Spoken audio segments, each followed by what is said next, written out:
នេះសូមមកខជើងជ្រូកជាមួយពងទានិងត្រពាំងក្រៀមម្ដងបងអូនអើយដូចជាខាន់ហូបយូរដែរហើយមុខម្ហូបមួយហ្នឹងបងអូនអើយហើយពូលូបន្លែហ្នឹងមានជើងជ្រូកស្រស់ៗល្អៗទៀតបងអូនអើយត្រូវតែម្ដងចាក៏ទិញមកចំហៀងមកខតែម្ដងទៅនិយាយពីថាក្លិនគេបងអូនអើយពេលឆ្អិនមកអូយឈ្ងុយដល់ផ្ទះ3ផ្ទះ4អីនោះបងអូនអើយឡងឈ្ងុយតែម្ដងណាចាអញ្ចឹងហើយកុំឲ្យខាតពេលយូរបងអូនទាំងអស់គ្នាទៅខជើងជ្រូកជាមួយត្រពាំងក្រៀមនិងពងទាហូបទាំងអស់គ្នាតា Let's go នេះជាដំបូងនាងខ្ញុំមានជើងជ្រូកមានត្រពាំងក្រៀមពងទាម្រេចដេងខ្ទឹមសស្លឹកខ្ទឹមស្ករត្នោតនឹងឯងចាបងអូនហើយស្ករត្នោតនឹងដែរបងអូនទិញចំប៉ះសុតស្លទៅឡើងឈ្ងុយតែម្ដងចាព្រោះបងអូនទិញឲ្យបានប៉ះសុតទេឈ្ងុយទេគាត់ថាស្ករធម្មតាអីចឹងវាមិនមែនស្ករត្នោតចឹងបងអូនបើចង់ដឹងសិតមិនសិតទេបងអូនគ្រាន់តែយើងយកដៃឆ្កឹះម្ដុំទៅហើយមកហូបទៅដឹងហើយបើយើងហូបទៅឈ្ងុយផ្អែមឡើងជាប់មាត់ឡើងឈ្ងុយពេញមាត់ហ្នឹងស្ករសុតអីស្ករត្នោតហ្នឹងបងអូនបើយើងហូបទៅលក្ខណៈថាផ្អែមឡំអីអាហ្នឹងលាយអីអត់សុតទេចឹងបងអូនឥឡូវបន្ទាប់ពីនាងខ្ញុំរៀបចំគ្រឿងក្រៅខរបស់នាងខ្ញុំរួចជាការស្រេចអស់ហើយក៏នាងខ្ញុំចាប់ផ្ដើមមកកូរស្ករ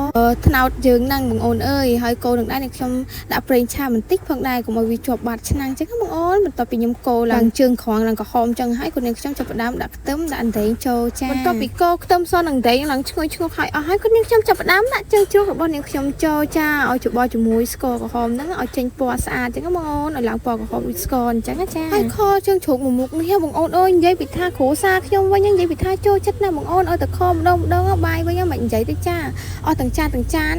តែបើថាខអីផ្សេងខត្រីខអីហ្នឹងគឺសចាំមកថាអ្នកចូលចិត្តសាច់បងអូនអើយគាត់តែខត្រីក៏គេអត់លុកដែរ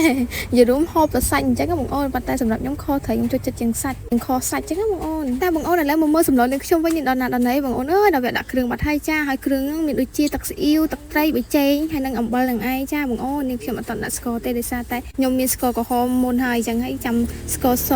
នាងខ្ញុំដាក់ក្រៅអញ្ចឹងណាបងអូនឥឡូវបន្ទាប់ពីនាងខ្ញុំដាក់គ្រឿងក្រៅហើយអស់ហើយក៏នាងខ្ញុំចាប់ផ្ដើមកូរបន្តិចក៏នាងខ្ញុំនឹងដាក់ម្រេចចូលចាហើយម្រេចនឹងដែរបងអូនបើបានម្រេចដុំវិញណា